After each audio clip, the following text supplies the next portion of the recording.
Assalamualaikum warahmatullahi wabarakatuh. Alhamdulillah, segala puja dan puji milik Allah, salawat dan salam teruntuk Rasulullah Sallallahu Alaihi Wasallam. Kembali lagi bersama dengan saya, Reko Aji Dharma, selaku host Islam Aktual TV. Kali ini kita akan berbincang bersama dua tokoh kita tentang isu Muktamar NU, Nahdlatul Ulama, dengan mengangkat tema takdir NU pasca Muktamar di Lampung nanti. Saya telah mengundang dua tokoh untuk membicarakan masalah apa yang akan terjadi dengan NU Nahdlatul Ulama pasca Muktamar di Lampung nanti. Bersama saya telah hadir Pak Tubagus Oleh, pengamat sosial politik. Alhamdulillah. Apa kabar Pak Tubagus? Alhamdulillah sehat walafiat. Alhamdulillah sehat walafiat. Berikutnya juga ada Kiai Haji Aimaduddin Usman. Bagaimana kabarnya Pak Kiai Haji? Alhamdulillah sehat. Alhamdulillah sehat. Baik, saya mulai dari Pak Tubagus. Untuk pertama saya berikan waktu 5 menit. Bagaimana menurut Pak Tubagus memandang Muktamar NU yang ke-34 di Lampung ini, Pak? Ya, terima kasih Kang Riko atas kesempatan ini. Saya akan menyampaikan beberapa hal tentang Muktamar NU ke-34 di Lampung yang akan datang. Kalau menurut saya, posisi NU saat ini itu sangat seksi dan memiliki pengaruh yang kuat secara sosial politik di bangsa kita. Sehingga momentum Muktamar 34 ini itu memiliki makna yang sangat strategis buat kita semua, terutama warga Nahdliyin ya, gitu. Karena akan menentukan langkah NU ke depan jika memang proses muktamarnya menghasilkan keputusan-keputusan yang sangat strategis buat bangsa ke depan. Jadi menurut saya agenda terpenting Muktamar ke-34 di Lampung yang akan datang itu harus menuntaskan agenda yang sudah dirumuskan, yang sudah diputuskan pada muktamar-muktamar sebelumnya, terutama agenda penguatan fikroh Nahdliyinnya, yaitu Islam Nusantara. Karena menurut saya gagasan Islam Nusantara ini harus diperkuat sampai kepada level yang terbawah, gitu loh. Sehingga basis kita sebagai bangsa Indonesia itu memiliki kekuatan yang kokoh, seperti dulu para wali songo membangun kultur Nusantara dengan nilai Islam yang rahmatan lil alamin. Karena saat ini itu yang menjadi pondasi kita untuk bisa bertahan sebagai bangsa dan negara. Saya kira Muktamar 34 di Lampung yang akan datang itu memiliki makna strategis di situ. Gitu. Jika kemudian itu diperkuat dalam keputusan-keputusan strategis Muktamar, saya kira bangsa ini akan semakin kokoh dalam menjalankan dan mewujudkan nilai-nilai sewajar yang akan datang. Saya kira itu Mas Riko. Baik Pak, terima kasih. Pertanyaan yang sama juga saya sampaikan kepada Kiai Haji Aimaduddin Usman. Bagaimana pandangan Bapak Kiai tentang Muktamar ke-34 di Lampung ini, Pak?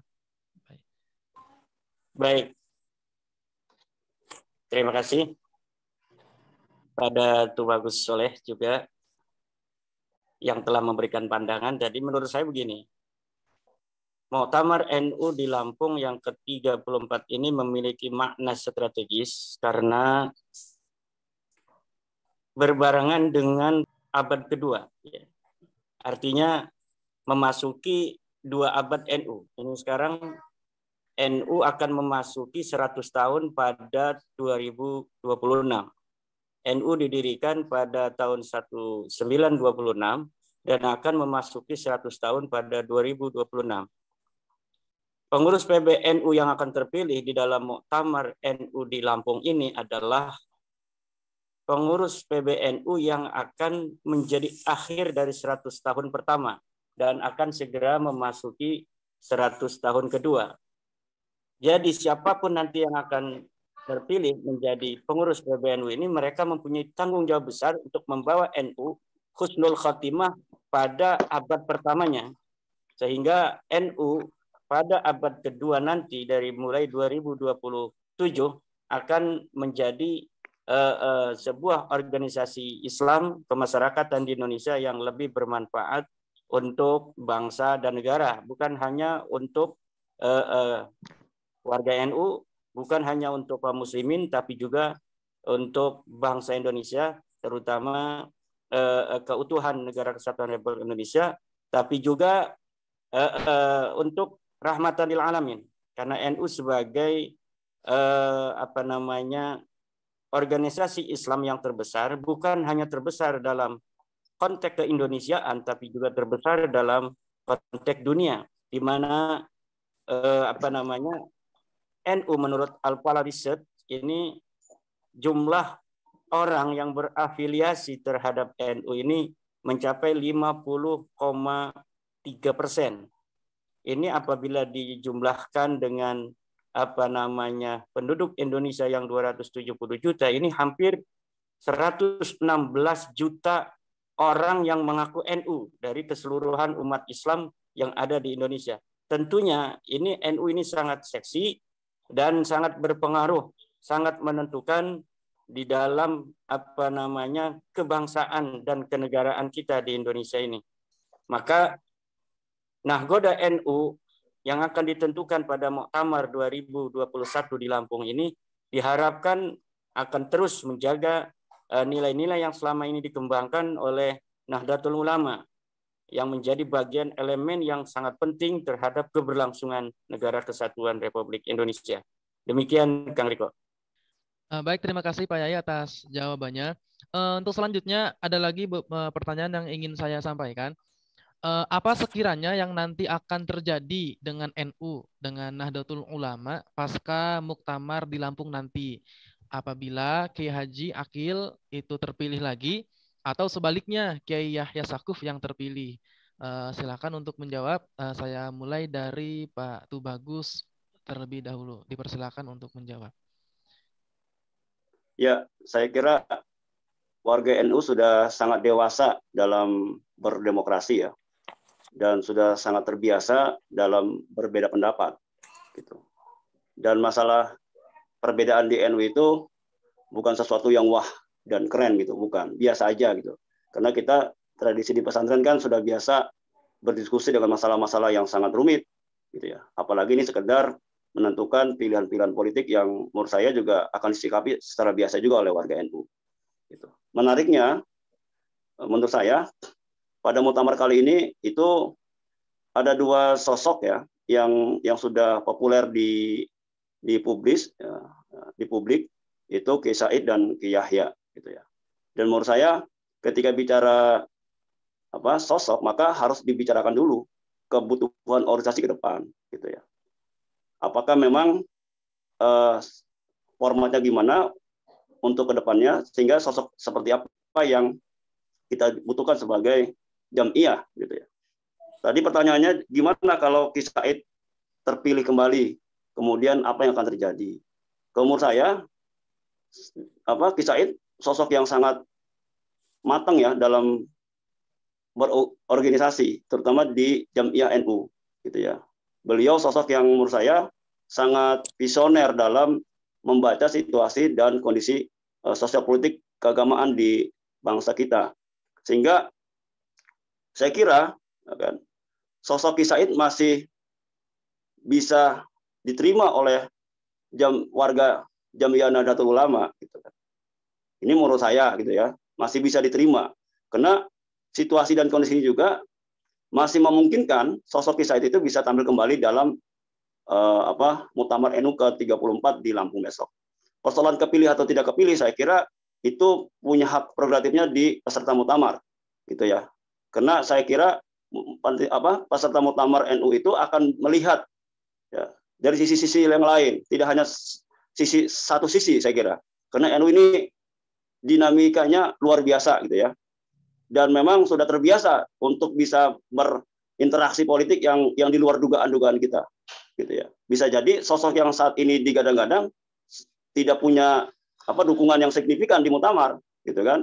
Atau bisa jadi sosok yang tidak digadang-gadang justru memiliki potensi yang kuat sehingga bisa memimpin PBNU ke depan. Nah, saya kira ini yang harus yang menjadi bahan pertimbangan banyak pihak, saya kira ya, terutama warga NU gitu kan. Melihat sosok Ki Said ini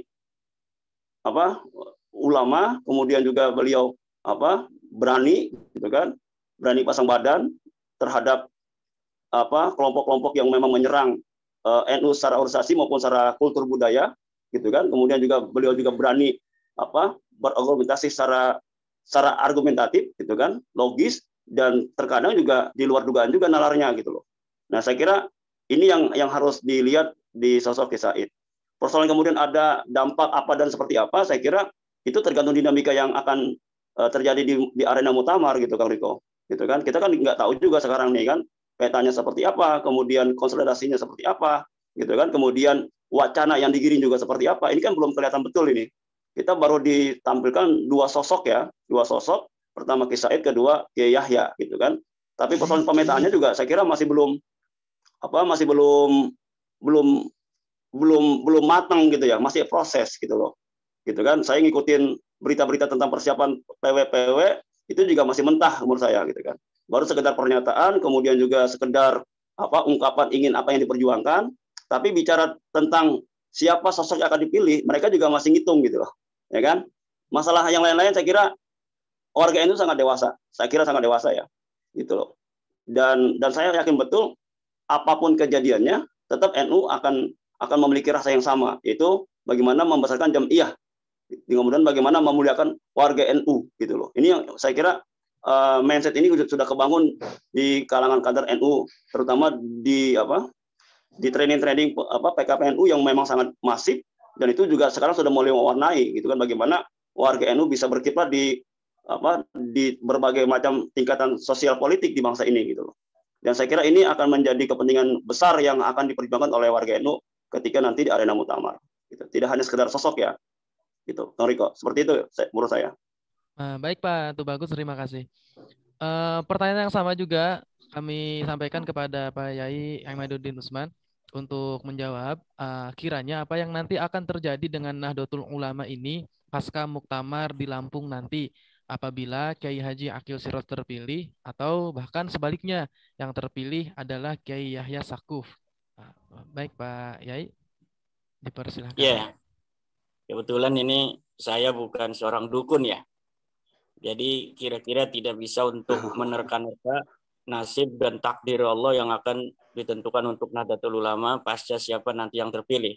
Namun apabila kita lihat dari rekam jejak sosok dua kiai yang sangat fenomenal dan karismatik dan sangat dihormati di kalangan Nahdlatul Ulama dan juga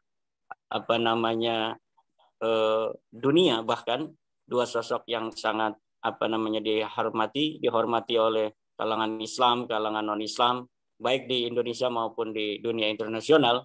Saya kira untuk dilihat dari sisi personal, dua-duanya ini memenuhi syarat untuk menjadi seorang ketua umum di Nahdlatul Ulama.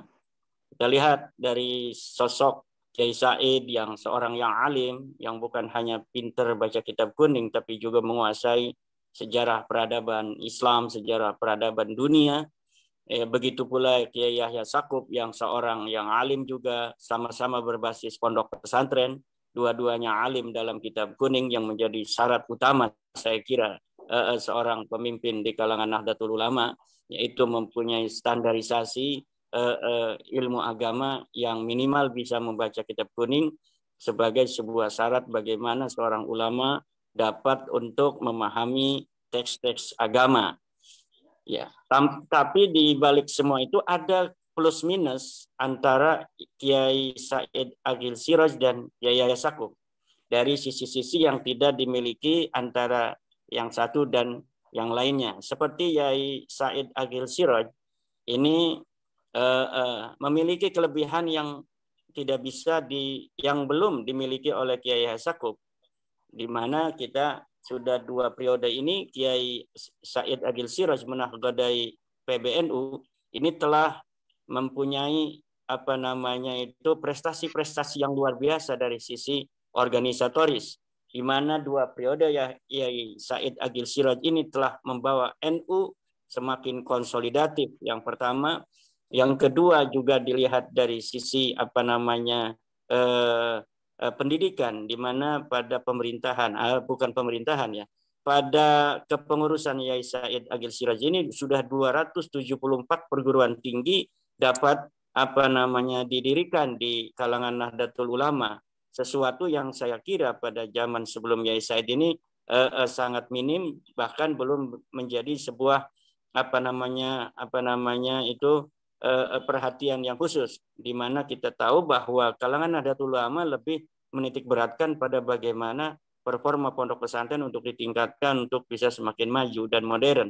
Tetapi pada zaman Yai Said ini ternyata bukan hanya pondok pesantren yang menjadi perhatian khusus, bahkan juga perguruan tinggi. Dibuktikan dengan 274 perguruan tinggi yang sudah ada di berbagai pelosok di Indonesia dengan label dan lambang Nahdlatul Ulama. Dan sekarang ada 100 lagi yang akan dibentuk oleh sudah ditandatangani bekerjasama dengan berbagai kalangan di berbagai macam pihak untuk mendirikan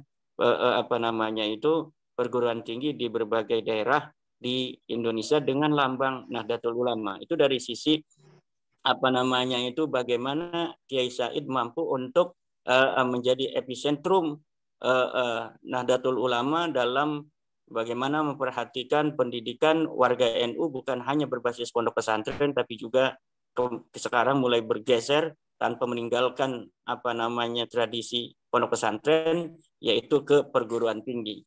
Yang selanjutnya, bagaimana Yai Said dalam masa-masa yang sangat kritis, di mana politik identitas pada 2016 sampai 2019 pada pilihan presiden itu mampu Yai Said menjadi nahgoda NU dengan menjadikan posisi Nahdlatul Ulama begitu strategis di dalam perhelatan politik identitas yang terjadi saat itu, di mana keberhasilan persatuan yang bisa dicapai sampai hari ini yang mengalami tantangan yang berat pada pra Pilpres 2019 itu bisa dilewati oleh bangsa Indonesia dengan peran yang sangat strategis dari Nahdlatul Ulama, bahkan Rais Amnya dari Nahdlatul Ulama, di mana Yai Said sebagai ketua umum di bawah Rais Am ketika itu, yaitu Yai Ma'ruf Amin, dipilih oleh Bapak Jokowi sebagai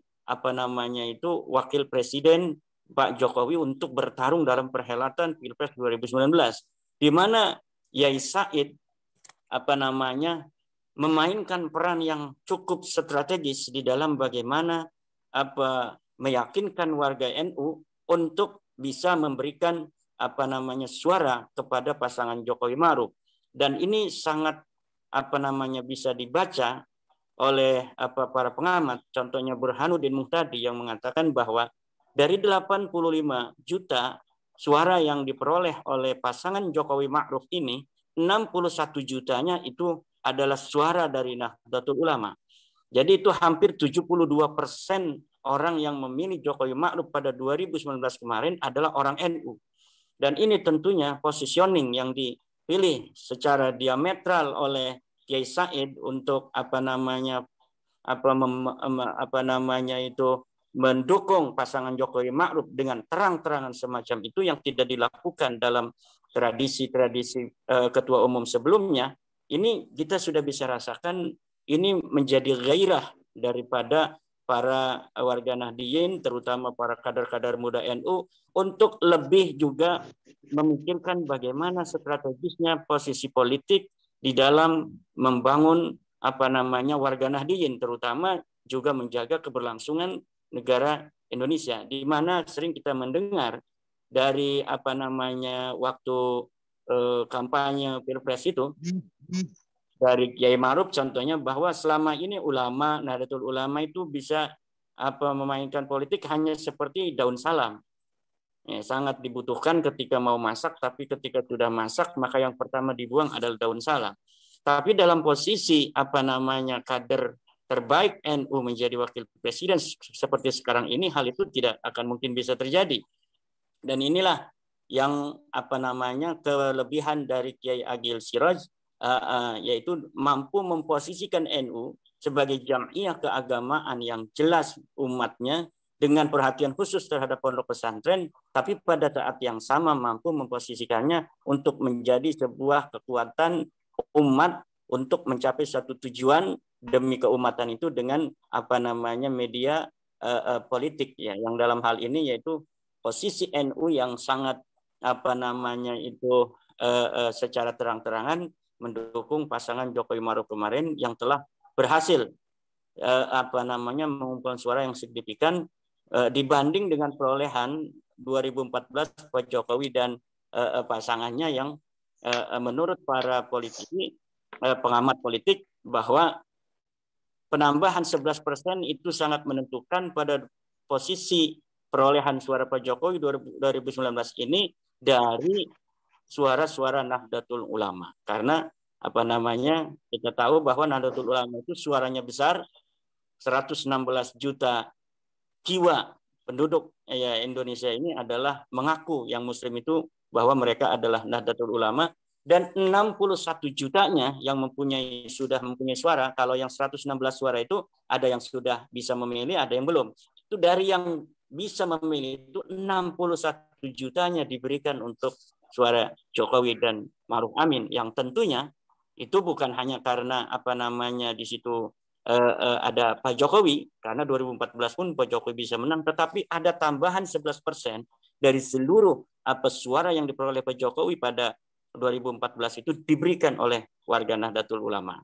Nah, tentunya ini adalah sebuah prestasi yang sangat harus kita apresiasi dari seorang Kiai Haji Said Agil Siraj yang telah memposisikan NU begitu strategis di dalam perkembangan politik ya di Indonesia, di mana NU ikut bersama-sama dengan pemerintah menjaga bagaimana kebijakan-kebijakan yang pro rakyat, pro terhadap moderatisme, pro terhadap humanisme, bagaimana kita menjaga kebangsaan, bagaimana kita saling menghormati antara anak bangsa. Ini selalu menjadi perhatian khusus pemerintah, dan di dalamnya adalah yang paling sangat menonjol peran-peran Nahdlatul Ulama. Nah, itu dari sosok Kiai Said. Nah, dari sosok Kiai Yahya Stakuf yang juga mempunyai dalam personalnya itu sangat performa di dalam bagaimana dia seorang ulama, pengasuh pesantren, juga memiliki pengalaman politik, di mana beliau juga dulu pernah menjadi juru bicara dari Presiden Abdurrahman Wahid.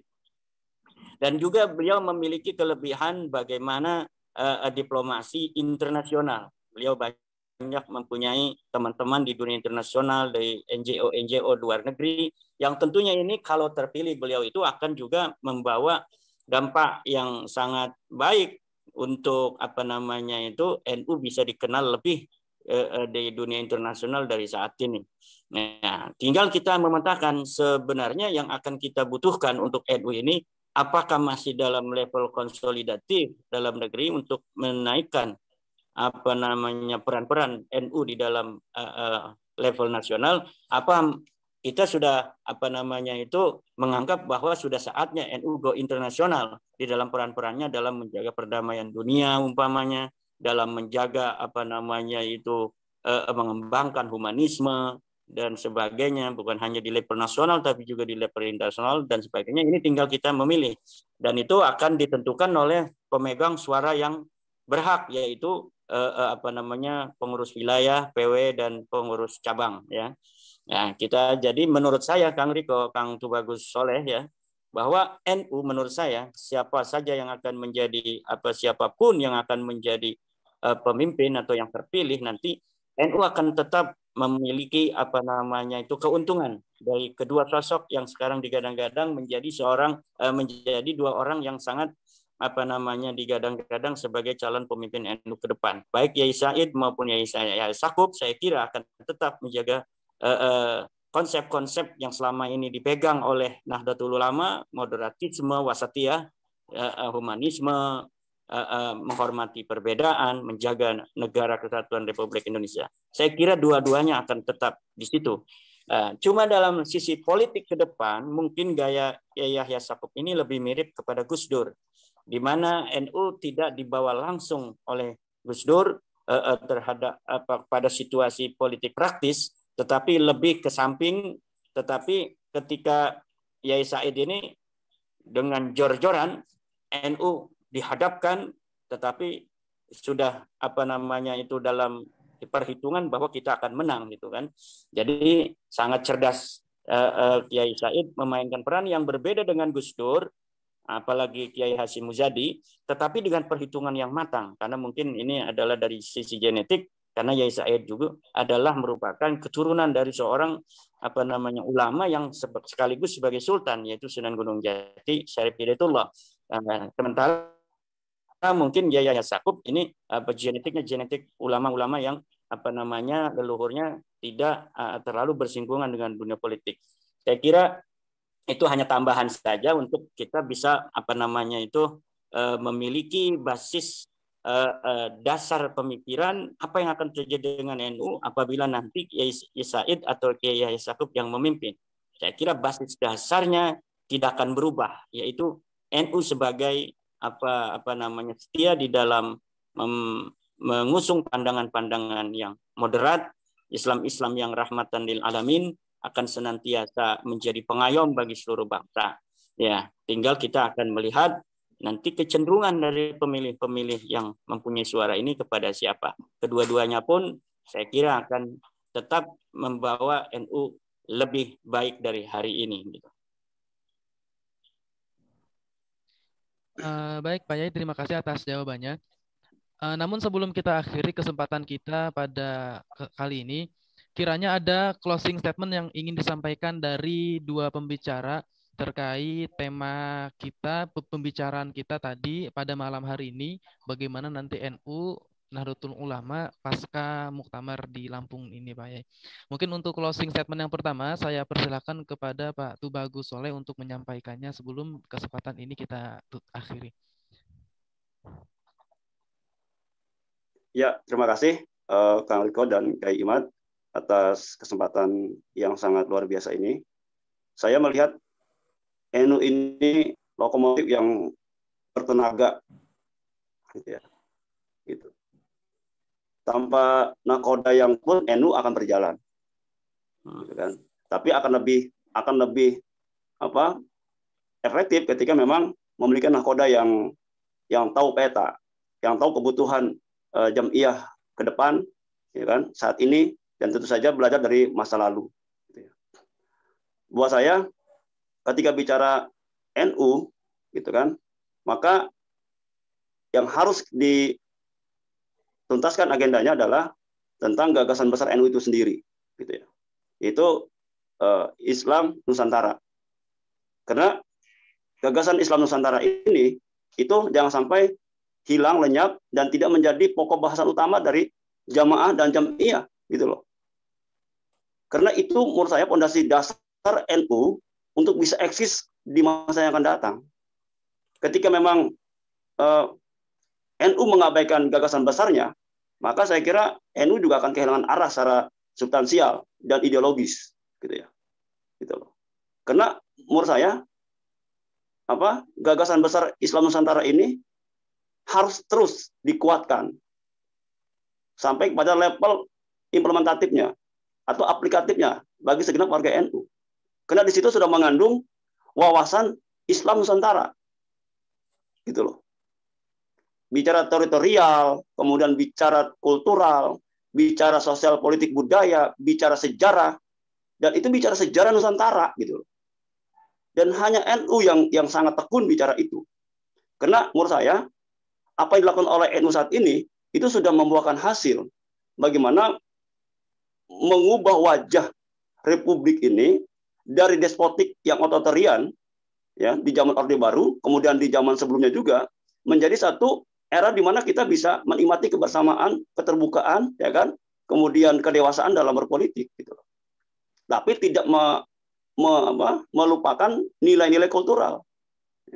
Dan NU memiliki kontribusi yang sangat kuat menguatkan nilai-nilai kultural itu dengan gagasan Islam Nusantara, gitu loh. Kalau ini tidak dapat porsi yang serius dari para mutamirin atau dari Nahdlatul Ulama, saya kira NU akan kehilangan arah. Ya, ini poin pertama yang saya kira perlu menjadi perhatian serius dari stakeholder NU di mana saja, di level mana saja, yaitu menguatkan basis gerakan pemikiran yang sudah ditelurkan oleh NU, yaitu Islam Nusantara. Karena akan berbeda, karena sangat berbeda ya dengan gagasan pembaruan di era 70-an. Itu hanya menyentuh bidang politik, gitu. Islam yes, pasar Islam no. Itu hanya menyentuh pada sisi politis saja, gitu. Karena himpitan otorian yang sangat luar biasa dari Orde Baru, sehingga perlu ada satu sikap politik, gitu loh. Tapi kalau gagasan Islam Nusantara yang diusung oleh NU itu berbeda sekali, gitu. Di situ ada ruh Nusantaranya, gitu. Dan menurut saya ini yang menjadi poin pertama yang harus menjadi perhatian serius. Terus yang kedua, ya, tentang terkait dengan sosok pemimpin NU, ya kan, di era keterbukaan ini, saya kira NU harus menuntaskan agenda-agenda struktural politik di bangsa ini, gitu. Karena menurut saya kalau kemudian kembali setback lagi, gitu ya, dengan yang sudah dicapai saat ini, saya kira akan kesulitan juga buat NU. Gitu. Contoh paling sederhana saja lah, gitu ya. Bagaimana NU memiliki porsi yang sangat penting di Departemen Agama. Ketika ini tidak bisa dioptimalkan menjadi satu kekuatan, maka saya kira punya dampak serius juga ke bawahnya, gitu loh. Maka saya kira NU harus berani, ya kan, memikirkan bagaimana NU menjadi kekuatan yang bisa menentukan kekuasaan, gitu loh. Dan ini harus sosok yang memang strength, gitu loh. Dan harus berani pasang badan. Kalau nggak gitu, akan pengaruh ke bawahnya, gitu loh. Apakah sosok Kiai Said atau Ki Yahya, saya kira nanti Mu'tamirin yang akan menilai, gitu ya. Gitu. Karena memang dunia politik ini harus butuh orang-orang yang nekat, gitu loh. Bukan sekedar dia pandai berwacana, ya, gitu, atau pandai berkelit lidah, tidak, tapi dia berani memang menaikkan nilai bargain politik di situ. Dan saya kira dua sosok ini juga punya pengalaman yang luar biasa, ya, gitu. Saya sangat apresiasi dengan Ki Yahya yang berani bicara nantang di kelompok Zionis itu. Menurut saya ini amazing lah, gitu ya. Tapi sisi lain juga Ki Said membuktikan bahwa beliau mampu, gitu loh, memainkan peran yang sangat luar biasa ketika posisi NU memang harus diperlukan seperti itu, gitu ya. Jadi menurut saya pertama yang tadi, ya, Islam Nusantara harus dituntaskan gagasan besarnya sampai pada level implementatif dan aplikatifnya. Kedua, menuntaskan kerja-kerja struktural politik, gitu loh. Ini nggak bisa setengah-setengah ini, gitu loh. Apalagi di zaman sekarang ini apapun bisa terjadi. Tapi kalau kita tidak bisa tuntaskan secara serius, saya kira akan nanggung buat NU sendiri. Dan sosok ketua umum itu akan sangat menentukan arah gerak organisasi dan jamiahnya dan warga jamaahnya, gitu ya.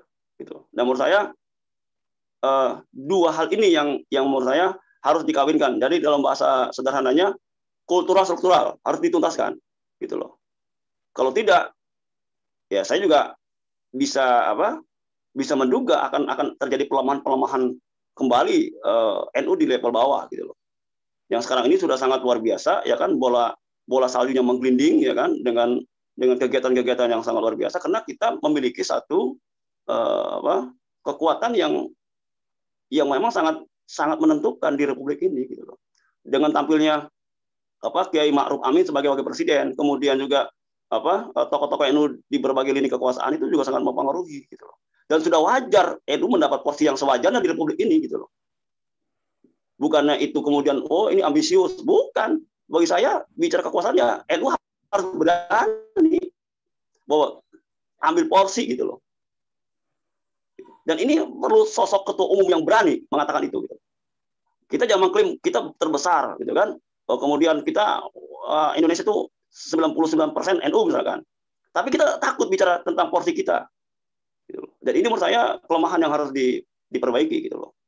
Gitu loh. Jadi dua ini menurut saya yang menjadi pokok, ya, mendasar bagi NU untuk bisa memainkan perannya di abad kedua, ya kan, gitu loh. Di abad kedua, ya, setelah 100 tahun yang akan sudah kita lewati, maka 100 tahun datang juga ini menurut saya transisi yang menentukan juga, gitu loh.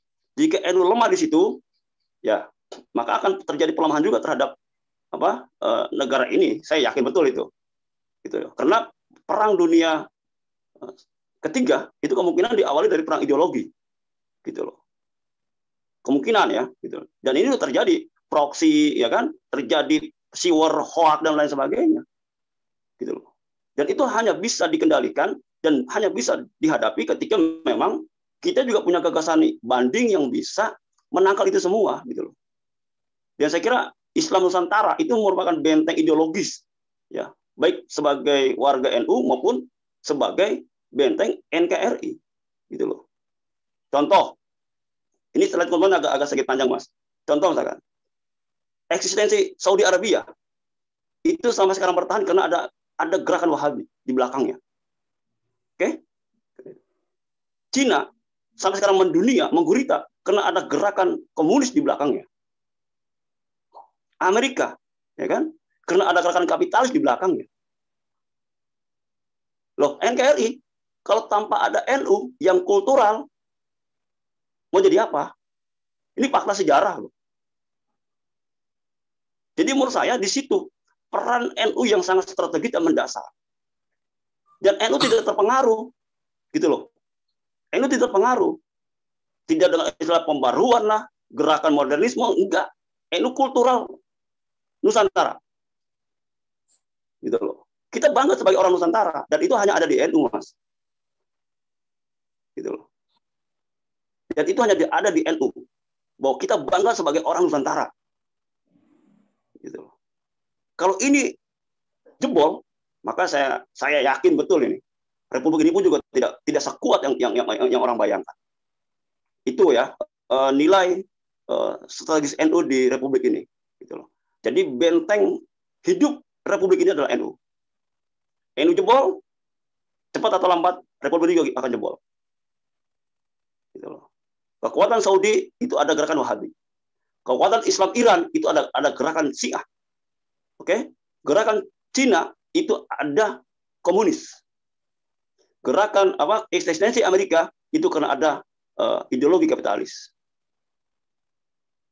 Terus gimana NKRI kalau tanpa NU? Kan begitu. Ya kan? Kalau ini tercerabut ya bisa berantakan semuanya, Mas. Nah, menurut saya ini yang harus menjadi pemikiran serius ya, bagi Jam'iyah atau stakeholder NU dari level PB sampai ranting sampai warga NU untuk menyadari ini, gitu. Bahwa eksistensi NKRI itu sangat tergantung dari kekuatan ideologi warga NU terhadap Islam Nusantara. Kalau itu lemah, maka NKRI bisa dipastikan lemah. Kalau itu runtuh, maka bisa dipastikan cepat atau lambat NKRI juga runtuh. Pancasila itu lahir dari nilai-nilai budaya bangsa. Dan Islam Nusantara itu juga berangkat dari nilai-nilai budaya bangsa. Jadi menurut saya, ini klop kalau ini menjadi dua kekuatan yang memang kita satukan. Itu. Makanya ketika di PKPNU itu, doktrinnya sangat bagus. Siapa kita? NU. Ya kan? NKRI harga mati, Pancasila jaya. Dan itu menurut saya doktrin yang sangat mendasar dan suatu saat ya kan di masa depan maka doktrin itu akan menguat di setiap dada-dada warga NU. Dan inilah kekuatan NKRI sesungguhnya. Ya, barangkali itu saya kira kalau statement saya. Jadi NU eksis, maka Republik Indonesia juga eksis. NU lemah, bisa dipastikan Republik Indonesia juga lemah. Seperti yang lain-lain. Terima kasih. Kurang lebihnya mohon maaf. Assalamualaikum warahmatullahi wabarakatuh. Waalaikumsalam warahmatullahi wabarakatuh. Terima kasih Pak Tubagus Soleh yang telah menyampaikan closing statement-nya yang juga nanti akan dicerna oleh pemirsa Islam Aktual TV khususnya dan juga umumnya bagi masyarakat Indonesia. Untuk yang kedua, sebelum ini ditutup, closing statement yang akan disampaikan oleh Pak Yai Imaduddin Usman. Kepadanya saya persilakan. Saya terkesima oleh closing statement yang menurut saya ini adalah ceramah tingkat dunia dari Tubagus Soleh tentang bagaimana peran strategis NU di dalam menjaga negara kesatuan Republik Indonesia. Saya hanya sedikit akan memberikan closing statement bahwa saya berharap Muktamar NU ke-34 di Lampung ini akan menghasilkan pertama adalah kepengurusan atau ketua umum yang diterima oleh semua warga Nahdliyin dan tidak akan membuat NU terpecah. NU akan tetap siapapun yang terpilih hanya satu Nahdlatul Ulama dan kepemimpinannya adalah satu PBNU. Dan yang kedua, yang terpilih ini betul-betul menjaga sanad tradisi keilmuan Nahdlatul Ulama dari sejak didirikan sampai hari ini dan nanti bisa menjaganya sampai hari esok untuk anak cucu kita selama-lamanya. Dan selanjutnya mudah-mudahan muktamar ini akan menjadi muktamar yang al-jamaah lil jam'iyah wal jam'iyah lil jamaah lin nahdati jami'an. Al-jamaah lil jam'iyah wal jam'iyah lil jamaah lin nahdati jami'an. Dari jamaah untuk organisasi, dari organisasi untuk jamaah, untuk kebangkitan semua.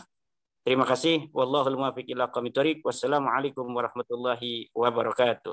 Waalaikumsalam warahmatullahi wabarakatuh. Terima kasih kepada dua pembicara kita pada kesempatan kali ini yang begitu luar biasa. Semoga ini menjadi bahan berpikir dan nalar perspektifnya masyarakat Indonesia umumnya, khususnya bagi para pemirsa Islam Aktual TV dimanapun berada. Terima kasih Pak Tubagus Soleh. Terima kasih Pak Yaya Imaduddin Terima Usman. kasih. Ya, terima kasih atas Sama-sama. waktunya. Sekian dari saya. Selaku host minta maaf. Assalamualaikum warahmatullahi wabarakatuh. Waalaikumsalam.